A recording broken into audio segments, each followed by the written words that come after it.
Hello everyone, welcome back. Today I'm going to talk to you guys about how I set up the sling on this Scar 17S. Okay, some of the challenges that I ran into and how I overcame them. So as you can see here, I ran a loop around the back of the stock, and I put a H&K hook over here. Now if you notice, I wrapped the H&K hook with duct tape. Two reasons for that. Number one, less noisy, okay? And also number two, so I don't scratch up the rifle, right? So what I initially tried doing is putting H&K hooks in front of the receiver and the back of the receiver, because if you look on the Scar here, they've got mounting points here for H&K hooks. Okay, it seems like that's what FN really wants you to do, right? Because they have it on both sides. The problem that I ran into when I put the H&K hooks in front and back of the receiver is that the rifle was very unstable, right? Because as I was moving around, especially if it was slung on my back, it was just doing a lot of that. Okay, so what I ended up doing by putting it back here, it stabilized it significantly. Okay, so let me show you guys how I set up my AR-15s. Because what I was trying to do here is, like, I was trying to, I've been working with AR-15s for a long time. I'm really settled with them, and I was trying to bring over all the things that I do with my AR-15s over to the Scar. Okay, so let's get this off for a second.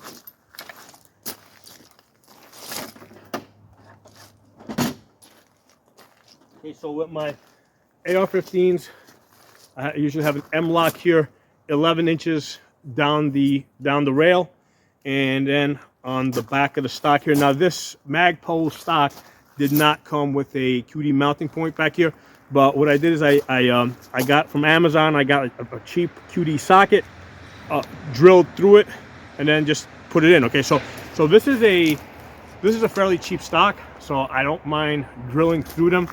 I really wouldn't feel too comfortable drilling into the stock of like a $3,000 to $4,000 gun. Okay, so that's, and I'm probably not the only one. Okay, but I really wish FN would put QD sockets on their Scars. Okay, so let's put this on over here. So when I typically with my ARs, first thing you want to do is you want to be able to come up on target easy. The rifle sits in the position where the stock basically just rolls up into position, right? So I don't have to lift it, I don't have to move it. It's already there. So even if I were to come up with one hand, it's already there, right? All right, so that's the ideal setup over here. You come up over here. Now, if I want to do a mag change, what I will usually do is I'll let this out more. Right now, I can reach here, do a mag change, and I'm also able to let it out a little bit further out, and I'm able to do a left side transition without swimming my arm out of the sling. Okay. The other thing I want to do is I want to be able to throw this on my back, okay, and go jogging with it. So with this type of a sling here, I can tighten this down, and I can bring this all the way down and get this as tight as I want. Okay. And now if I'm moving around, I'm wiggling here, I'm jumping. Okay, this is not going to flop around. This is really tight. So that's the reason why I could not go in front and behind the receiver, because when I threw it on my back, it was just, no matter how tight I got it, I just couldn't get it tight enough. It was just too much. And here I can even make this tighter. I can get this sling to go all the way back here. Okay. Now from here to retrieve it, I just put my thumb here, pull this up, come back over here, and boom, I'm on target. Okay. So this is the way I've been setting up my AR-15s for years. Okay. So this is what I would like to do with the Scar. Just get you off. Okay, so I want to show you that as a base. Like, that is where I'm trying to get to. So a couple of issues I ran into. Number one, the Scar is not set up with a QD in the stock back here, and this is really thick over here. So if I were to try and drill through it in order to attach a QD socket, I don't know what I'm going to hit on the way in there. Maybe I hit something really important that, I don't know, doesn't make the stock work the way it's supposed to work. I mean, I don't know. I mean, it's a pretty expensive setup. So with that one, if I mess up this stock, I just take it, throw in the garbage. It only cost me whatever, $25, $35. This is a lot more expensive. Okay, so that kind of forced me to go with this setup over here where I looped it around. Now the problem with this, basically there's two problems. First of all, it takes a little time to loop it through there like that. So once this goes on here, it's pretty much on there for the day. Okay, this is not something I'm going to be taking on and off really fast like I would with a QD socket. Okay, that's not going to happen. The other issue that I ran into with this is, especially if I'm trying to do a left side transition, this is not sitting really good over here. So this gets caught up, doesn't quite work as well as the other one. Okay.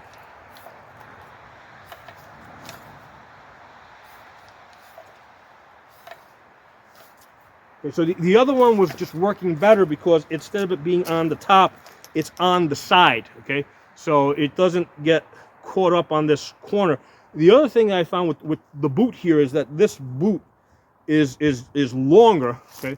So what's happening when I'm doing a left side transition, the toe basically is catching stuff, and this rubber here is like really soft and really grippy, and you know, unless you pull it forward, you're gonna be catching stuff. Okay, so those are just things that I had to overcome. Okay, from what I'm used to doing. Okay, I'm not saying that it's wrong or it's no good or it can't be overcome, but these are just things I had to overcome. On the front over here, okay, as far as a mounting point, so I got two choices. All right, first of all, Scar gives you key mod over here, or if you get one of the newer ones, they put Picatinny rail here. What I think they're doing, I don't know for sure, but it seems to me that they're putting the Picatinny over the key mod that's already there, because they probably already have produced whatever thousands and thousands of rails with key mod, and the military has moved over to M-LOK. So the military is getting the M-LOK rails, and then us poor suckers out here in the civilian world, we're getting whatever shit they want to get rid of. So they're giving us key mods, and then they're putting Picatinny rail over it so that we can't see that they're giving us key mods. Okay, so that's what I think is happening with the Scars, and why you guys are getting Picatinny rail over here. Okay, so I had two choices. I was either gonna get a key mod QD point over here, or I was gonna put the H&K hook through the loop over here. I ended up just going with the hook because, number one, I had a hook that was available. I didn't have to order a key mod that would basically fit into the sling. One of the issues that I'm running into with using the H&K hook is that it's right about where my hand wants to go. Right, it's kind of close. With my typical AR-15 setup, I go 11 inches in front of the receiver. This is, I think, a little bit closer than that. So I think 11, I measured it out, 11 inches is like right over here. Okay, that's where I would mount this if I put a key mount setup. So this is a little further back, probably at, I don't know, maybe 10 or 9 inches. So that's a little bit too close to my hand. Okay, so that's the other issue that I ran into. Now, with the H&K hook, first of all, two issues with that. Number one, it's very noisy, right? Because you got metal hitting metal. As you can see, I wrapped it with duct tape over there to number one, stop the noise, okay, and number two, to prevent it from scratching the rifle, right? The expensive rifle. So I wrapped it with duct tape. There are sleeves that you can get that will fit over this. The issue with the sleeves is if they move up, now you got the same issue, right? So the sleeves don't necessarily stay in place. The duct tape is probably going to stay in place a little bit better, okay? So, I mean, you can go either way. But I ended up putting the H&K hook here. Now, the problem with the duct tape over the hooks is I cannot, basically I'm covering the opening, so this cannot easily come off. I basically got to cut through that duct tape. And you know what? It didn't bother me that much because I in order to get the back side off, I have to undo the sling up here. So since this side is not coming off easily, it doesn't bother me so much that that side is not coming off so easily, okay? So with this particular sling, this is the Magpul one. And I did try setting up that sling on this rifle with the same setup. I'm not exactly sure why, but it just the way it was set, it just wasn't working out as well. This is actually working a little bit better with this Magpul sling. A couple of things with the Magpul sling. Let me pull this up. Okay, the way the Magpul is set up, this goes forward, and then as far as coming back, that's as far back as you can go, right? Because it hits this, it loops around this plastic over here. So it's so that's as far back as it will go. So with this setup here, I had to balance having enough flexibility, right? Where if I let this all the way back, I can do a left side transition. There you go. See, the way this, because it's not on the side, because it's over the top, this keeps catching on this corner, okay? And it'll choke me, right? Let's do that again. So if this is like this, like that, right? Tighten it up, okay? So now I loosen this up.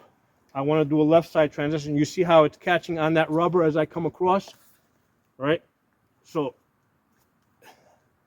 that's got to come over the top so I can get to the left side over here. Okay? It's probably the better way to do it with this specific setup is to just swim your arm out of it. Okay, and it's still caught on that corner over here. Okay, it's still catching that corner. So that's the reason why I don't like this shit so much. Okay, so that's an issue that I just keep running into repeatedly with the other setup over here, with the TV setup.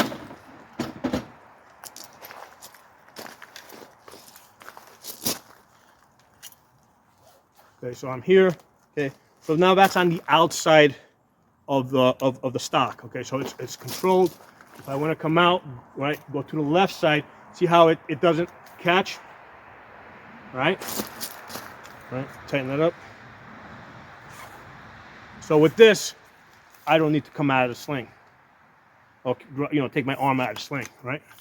I can go back and forth. Okay, tighten it up. With this, when I want to tighten this up, I just tighten it up like this and pull it as tight as I want, man. This will come all the way down to here. Okay, as tight as I want. Okay, this doesn't move around. Loosen this up. Get back on target. And like I said, I did try putting this sling on that rifle, and just something about the way it was looping over the top, the way, because it's a little, the attachment's a little further back here. I would move it. This is where ideally where I think I'd want to attach it. So I ended up going to this sling because as hard as to believe, it's working better with this one than what it was doing with the other one. So with this one, now this one goes in the opposite direction, okay? So to loosen this one up, you gotta pull back. All right, you go back, which is, you gotta reach back there, okay? See how I'm getting, it's getting caught on this rubber crap here. Because this thing is big over here, right? And this is very sticky. It's getting caught up over there. Doesn't want to do that. And this is also longer down here. So this is catching on my chest here. So to tighten this up, you gotta go the other way. Now, to throw this over my back, if this is all the way up now, right? Okay, throw this over, I can't make this tighter. This is pretty loose on my back. Okay, so now if I'm running around, you see how this is all over the place? And I don't like that. Okay, whip it around, get on target. That part's working fine.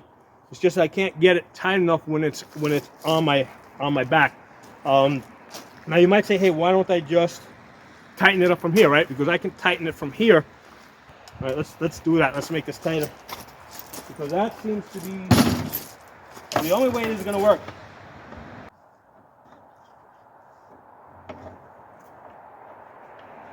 Okay, so now I made it shorter. Let's see, is it at a point? Nope, still too loose. Hold on, let me see if I... Yeah, see, I don't like the direction in which this thing tightens. I like tightening the other way. So there, that seems pretty tight.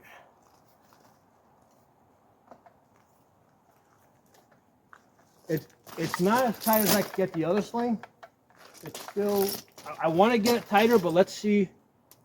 So let's see if we run into any other problems. So right now, I want it tighter. There's a lot of play. The problem that I have here with the sling loosening in the direction that it loosens in is like, in order for me, I can't just whip this around because it's sticking. So I need to loosen this thing up before I whip this around. So I can't make this any tighter. Let me loosen this up. So if I loosen this thing up, yeah, I am too tight here. I'm too tight. I have to loosen it up because I can't get on the gun.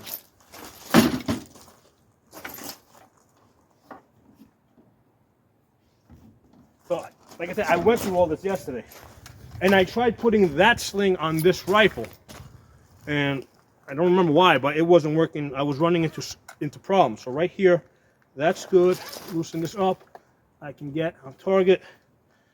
Throw this over my back. Okay, so I gotta make this tight.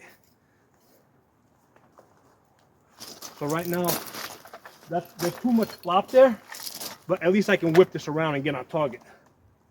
Okay, so that's what it's gonna have to be. Okay, so I'm gonna have to accept a little bit of flop with this.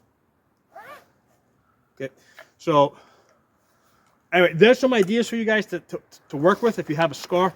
You know, so basically on the back side, looped it through the stock. On this side, H&K hook through this loop over here. Try getting the sling. Try getting this style of a sling. Now this one's from Brash Tactical. You can't buy these anymore. These were great because these things are like 75 inches long. Okay, the closest thing I was able to find on Amazon was from a company called like Tactical Pro Sports. It's like $13. It's pretty close to this, but it's shorter. It's like 55 inches, but it works in the same way where you let it out that way, right? Goes all the way forward, and now I can get to the other side, and then to go over my back, I can get this as tight as I want. Okay, if I need it tighter, I can come all the way down here. Okay. All right, so this is the style of sling that you want, one that tightens in this direction. And then to loosen up, you put your thumb here because I can reach here, right? I can't reach all the way back here. I can reach here, pull this up, okay, and you get on target, okay? The other nice thing about this style of a sling is I can shorten this, right? You just pull it all the way down. This will come all the way back. So for storage,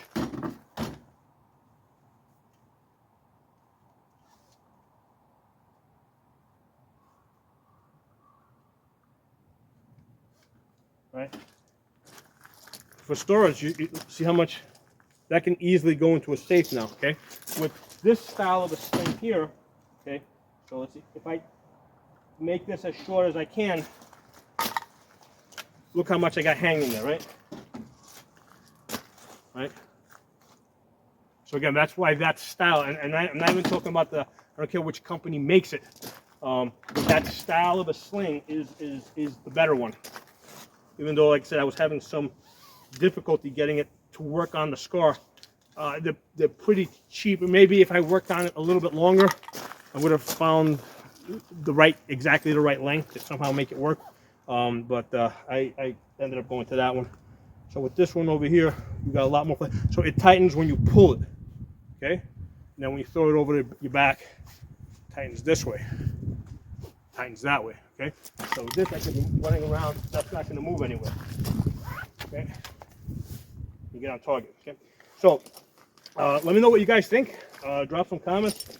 You got a different way of setting up your scar, let me know.